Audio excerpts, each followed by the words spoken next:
नमस्कार। हांव एक सरपंच तोरचे पंचायत। हांगा म्हाजे घर सकयल मी बरोबर आवाज पावणे 8 आवाज आयकून ठोकून आवाज आयकला बरोबर टायर बियर फुटलो दिसपाचो। आवाज ऐकल्या बरोबर हांव वयर येयलो धांवत, जाल्यार ते गाडी त्यांनी ट्रकार गाडी मारलेली, गाडी खंय आसली।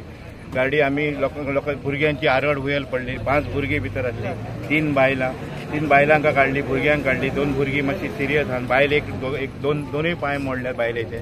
आणि आम्ही हे सगळे आमचे गावातले पत्रादेवीचे बांदेचे भुरगे आपण सगळ्यांनी हांगासरले वर्षाचे तो बिया येऊन सगळ्यांनी मिळून बाबड्यांनी सगळ्यांनी काढले।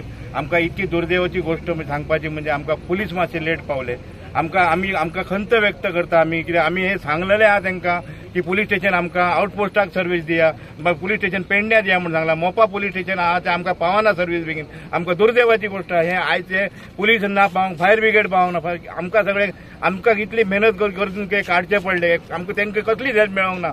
ते फक्त आमकां हेल्प मेळ्ळी ती ते SRP कोण आहात त्यांच्यानी बरी हेल्प केली मातशी। हेच्या पलीकडे आमकां पुलिसाची हेल्प मेळोंक ना आणि फायर ब्रिगेडची हेल्प मेळोंक ना।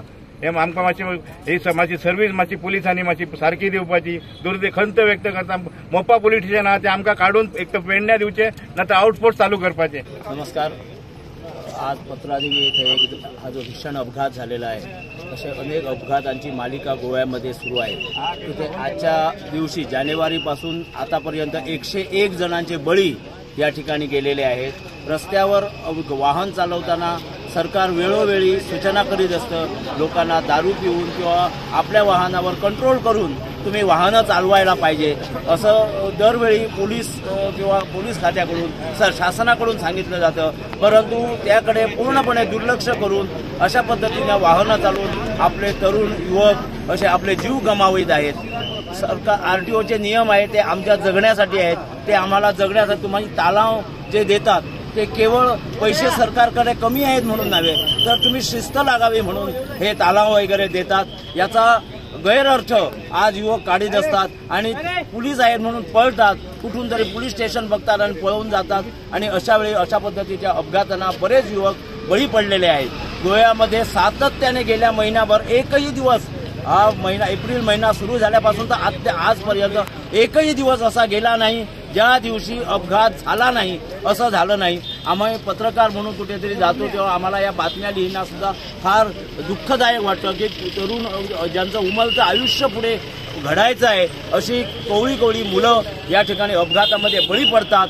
मी या ठिकाणी आवाहन करतो सर्व युवकांना की वाहन ही व्यवस्था जी आहे ती आपली सुव्यवस्था म्हणून आहे, तर कुठेही आपलं वाहन चालवताना आपल्या वाहनावर ताबा ठेवावा।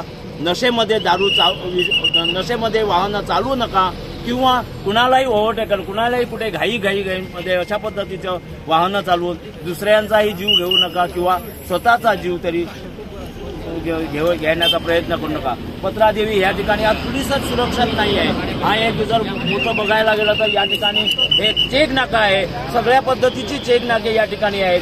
मी अनेकदा इथे या ठिकाणी भयान असा अपघात झालेला होता। अखबारी खात्यामध्ये 3 माणूस एका ठिकाणी मेले होते। सेवा करताना या ठिकाणी सेवा करणारे पोलीस होमगार्ड हेच सुरक्षित नाही आहे तर बाकी लोक कसे सुरक्षित असतात? तर त्या ठिकाणी सरकारनं काहीतरी उपाययोजना करून वाहनावर नियंत्रण राखण्यासाठी किंवा रस्ता बगल देण्यासाठी या ठिकाणी प्रयत्न करावे। धन्यवाद।